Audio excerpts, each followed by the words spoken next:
ಛತ್ರಪತಿ ಶಿವಾಜಿ ಮಹಾರಾಜರ ಜಯಂತಿ ಅಂಗವಾಗಿ ಫೆಬ್ರವರಿ 19ರಂದು ಕಾರವಾರ ನಗರದಲ್ಲಿ ಬೃಹತ್ ಮೆರವಣಿಗೆ ಹಾಗೂ ನಗರಸಭೆ ಉದ್ಯಾನವನದಲ್ಲಿರುವ ಪುತ್ಥಳಿಗೆ ಹಾಲಿನ ಅಭಿಷೇಕ ಮಾಡಿ ವಿಜೃಂಭಣೆಯಿಂದ ಆಚರಿಸಲಾಗುವುದು ಎಂದು ಮಾಜಿ ನಗರಸಭಾ ಸದಸ್ಯ ಸತೀಶ್ ಕೋಳಂಕರ್ ಹೇಳಿದರು.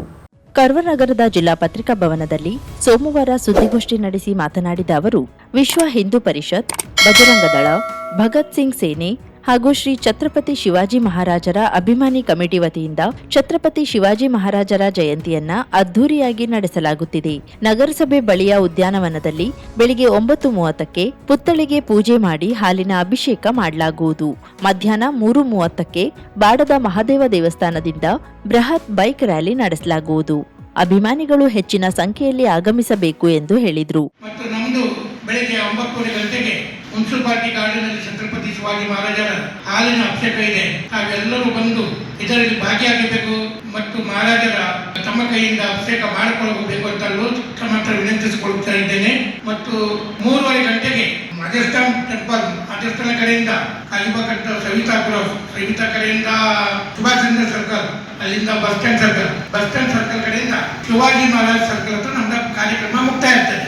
ಆದ ಕಾರಣ ಎಲ್ಲ ಮತ್ತೊಂದು ಜೊತೆಗೆ ಹೋದಂದ್ರೆ ಎಲ್ಲ ಶಿವಾಜಿ ಮಹಾರಾಜರ ಭಕ್ತರೇ, ಅಭಿಮಾನಿಗಳೇ, ಹಿಂದೂ ರಾಷ್ಟ್ರದ ಎಲ್ಲ ಹಿಂದುತ್ವಗಳೇ ಈ ಕಾರ್ಯಕ್ರಮಕ್ಕೆ ತಾವೆಲ್ಲರೂ ಬಂದು ಈ ಕಾರ್ಯಕ್ರಮವನ್ನು ಯಶಸ್ವಿ ಮಾಡಿಕೊಳ್ಳಬೇಕಂತ. ಈ ವೇಳೆ ಮನೋಜ್ ನಾಯ್ಕ್, ಓಂಕಾರ ಅಂಕೋಲೇಕರ್, ಪ್ರಶಾಂತ್, ಸಿದ್ಧಾರ್ಥ ಪೆಡ್ನೇಕರ್, ಸಂತೋಷ್ ನಾಯ್ಕ್, ಗಜಾನನ್ ನಾಯ್ಕ್, ಗಣೇಶ್ ನಾಯರ್ ಇದ್ದರು. ಯುವ ಬ್ರಿಗೇಡ್ ಕುಮಟಾ ವತಿಯಿಂದ ದಿವೇಗಿ ಗ್ರಾಮದಲ್ಲಿ ಅಘನಾಶಿನಿ ಆರತಿ ಕಾರ್ಯಕ್ರಮ ಅತ್ಯಂತ ವಿಜೃಂಭಣೆಯಿಂದ ಭಕ್ತಿಪೂರ್ವಕವಾಗಿ ನೆರವೇರಿತು. ದಿವಗಿ ಮಠದಲ್ಲಿ ಪೂಜೆ ನೆರವೇರಿಸಿ ಮೆರವಣಿಗೆ ಮೂಲಕ ಊರಿನ ಮಹಿಳೆಯರು ಪೂರ್ಣ ಕುಂಭದೊಂದಿಗೆ ಸ್ವಾಗತಿಸಿದರು. ಹನುಮಾನ ಧ್ವಜಾರೋಹಣದ ನಂತರ ಕಾರ್ಯಕ್ರಮವನ್ನು ಭಾರತ ಮಾತೆಗೆ ತೈಲಾರ್ಪಣೆ ಮಾಡಿ ಉದ್ಘಾಟನೆ ನೆರವೇರಿಸಿ ಕಾರ್ಯಕ್ರಮಕ್ಕೆ ಚಾಲನೆ ನೀಡಲಾಯಿತು.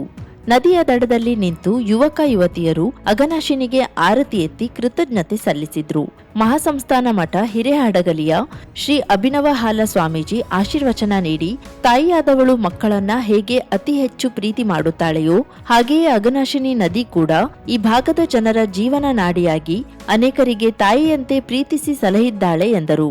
ಅಲ್ಲದೆ ಕುಮಟಾ ಯುವ ಬ್ರಿಗೇಡ್ನ ಈ ಕಾರ್ಯಕ್ರಮದ ಬಗ್ಗೆ ಪ್ರಶಂಸೆ ವ್ಯಕ್ತಪಡಿಸಿ, ನೆರೆದಿದ್ದ ತಾಯಂದಿರಿಗೆ ಮಕ್ಕಳನ್ನ ಇಂತಹ ಸಂಘಟನೆಗಳಿಗೆ ಸೇರಿಸಿ ಎಂದು ನುಡಿದರು.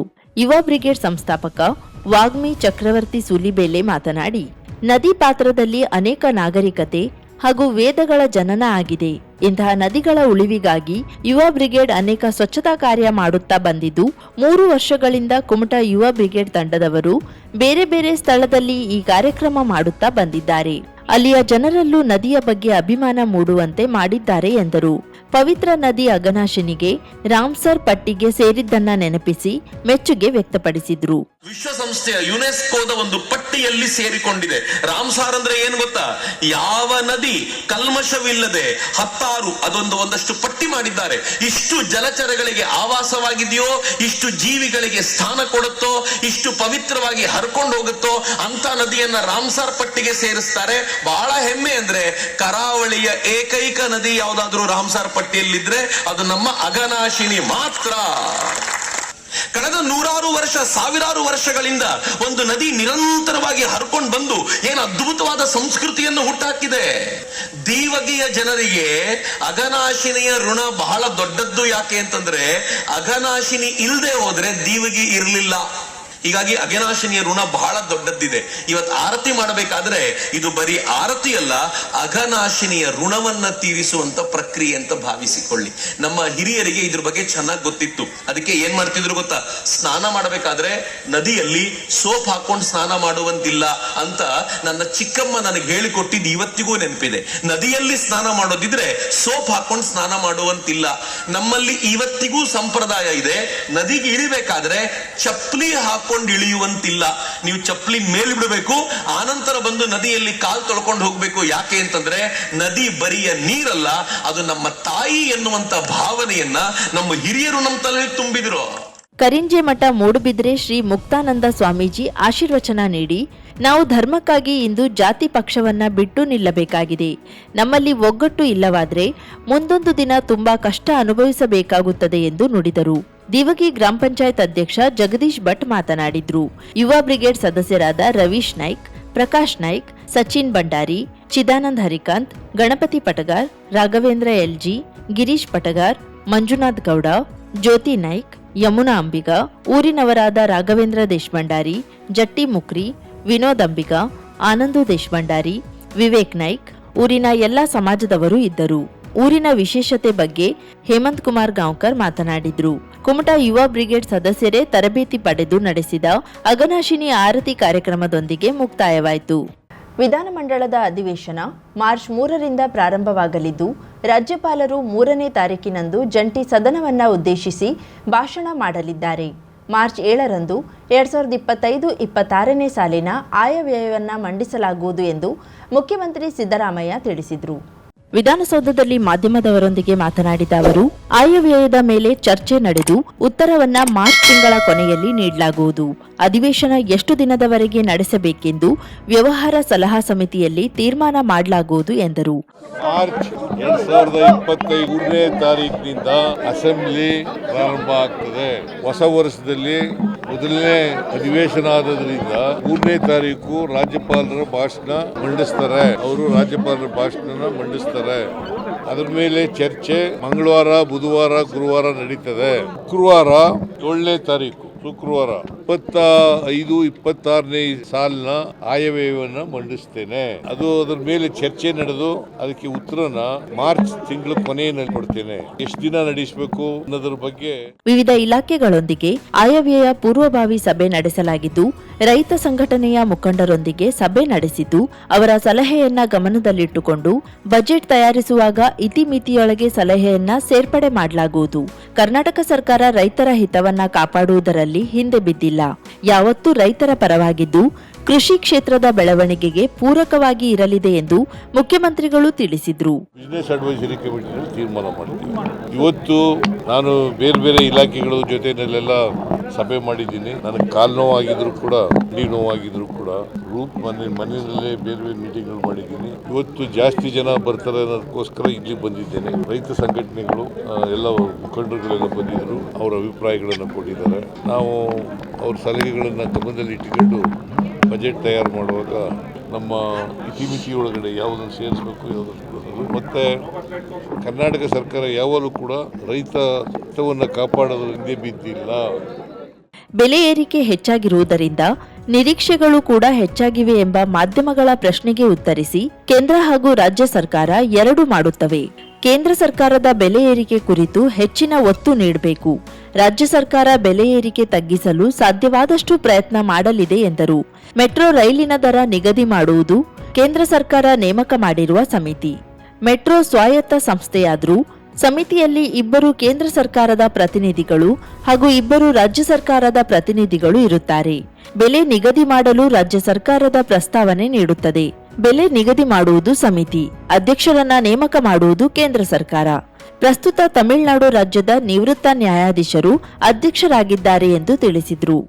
ಮೆಟ್ರೋ ರೈಲ್ ಇದೆಯಲ್ಲ, ಅದರ ದರ ನಿಗದಿ ಮಾಡ್ತಕ್ಕಂಥವರು ಕೇಂದ್ರ ಸರ್ಕಾರ ಅಪಾಯಿಂಟ್ ಮಾಡೋದು. ಇದರಲ್ಲಿ 2 ಕೇಂದ್ರ ಸರ್ಕಾರದವರು ಇರ್ತಾರೆ, ಒಬ್ಬರು ರಾಜ್ಯ ಸರ್ಕಾರ. ಅಟಾನಮಸ್ ಬಾಡಿ ಆದ್ರು ಅದು ಮೆಟ್ರೋ ರೈಲನ್ನು ಕೇಂದ್ರ ಸರ್ಕಾರ, ರಾಜ್ಯ ಸರ್ಕಾರ ಎರಡೂ ಸೇರಿ ಮಾಡುತ್ತೆ. ಬೆಲೆ ನಿಗದಿ ಮಾಡೋರು ನಾವು ಪ್ರಪೋಸಲ್ ಕೊಡ್ತೀವಿ, ಬೆಲೆ ನಿಗದಿ ಮಾಡಿ ಅಂತ ಹೇಳೋದು ಅಷ್ಟೇ. ಬೆಲೆ ನಿಗದಿ ಮಾಡ್ತಕ್ಕಂಥ ಕಮಿಟಿ ಇದೆಯಲ್ಲ, ಅವರು ಮಾಡೋದು, ಅದರ ಚೇರ್ಮನ್ ಅಪಾಯಿಂಟ್ ಮಾಡೋರು ಕೇಂದ್ರ ಸರ್ಕಾರ. ಅನ್ನಭಾಗ್ಯ ಯೋಜನೆಯ ಮೊತ್ತ 5 ತಿಂಗಳಿನಿಂದ ಹಾಗೂ ಗೃಹಲಕ್ಷ್ಮಿ ಯೋಜನೆಯ ಮೊತ್ತ 3 ತಿಂಗಳಿನಿಂದ ಜಮಾ ಆಗಿಲ್ಲ ಎಂಬ ಸುದ್ದಿಗಾರರ ಪ್ರಶ್ನೆಗೆ ಪ್ರತಿಕ್ರಿಯೆ ನೀಡಿದ ಮುಖ್ಯಮಂತ್ರಿಗಳು, ಯಾವ ಯೋಜನೆಯನ್ನು ನಿಲ್ಲಿಸುವ ಪ್ರಶ್ನೆಯೇ ಇಲ್ಲ. ಪಾವತಿ ಮಾಡೇ ಹೋಗಿದ್ರೆ ಮಾಡುತ್ತೇವೆ. ಪಾವತಿಯಲ್ಲಿ ವಿಳಂಬವಾಗಿದ್ರೆ ಪರಿಶೀಲಿಸಿ ಕೂಡಲೇ ಬಿಡುಗಡೆ ಮಾಡಲಾಗುವುದು ಎಂದರು. ನೋಡಪ್ಪ, ಯಾವುದನ್ನು ಕೂಡ ನಿಲ್ಲಿಸೋ ಪ್ರಶ್ನೆನೇ ಇಲ್ಲ. ನಂಬರ್ 1, ಪಾವತಿ ಮಾಡದೆ ಹೋದ್ರೆ ಮಾಡ್ತೀವಿ. ನನಗೆ ಗೊತ್ತಿಲ್ಲ, 3 ತಿಂಗಳಿಂದ ಪೆಂಡಿಂಗ್ ಇರೋದು ಗೊತ್ತಿಲ್ಲ, ಕೂಡಲೇ ಬಿಡುಗಡೆ ಮಾಡಿ. ಜಿಲ್ಲಾ ಪಂಚಾಯತ್ ಹಾಗೂ ತಾಲೂಕ್ ಪಂಚಾಯಿತಿ ಚುನಾವಣೆಗಳಿಗೆ ನಾವು ಸಿದ್ಧರಾಗಿದ್ದು, ಉಚ್ಚ ನ್ಯಾಯಾಲಯದ ಸೂಚನೆ ಮೇರೆಗೆ ಚುನಾವಣೆ ಮಾಡಲಾಗುವುದು ಎಂದರು.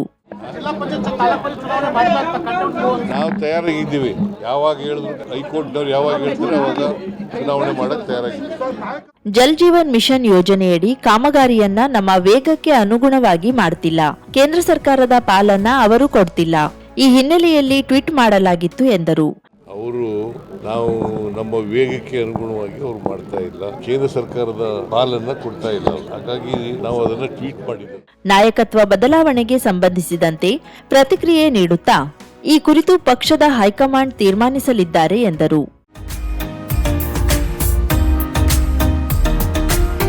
ಮಿಲನ್ ಎಂಟರ್ಪ್ರೈಸಸ್ ಬೃಹತ್ ಎಲೆಕ್ಟ್ರಾನಿಕ್ ಹಾಗೂ ಫರ್ನಿಚರ್ ಮಳಿಗೆ. ಉತ್ತರ ಕನ್ನಡ ಜಿಲ್ಲೆಯಲ್ಲೇ ಅತಿ ಹೆಚ್ಚು ಮಳಿಗೆಗಳನ್ನ ಹೊಂದಿರುವ, ಅತಿ ಹೆಚ್ಚು ಸಂತೃಪ್ತ ಗ್ರಾಹಕರನ್ನ ಹೊಂದಿರುವ ಮೂಲಕ ಹೆಗ್ಗಳಿಕೆಗೆ ಪಾತ್ರವಾಗಿರುವ ಏಕೈಕ ಸಂಸ್ಥೆ ಮಿಲನ್ ಎಂಟರ್ಪ್ರೈಸಸ್.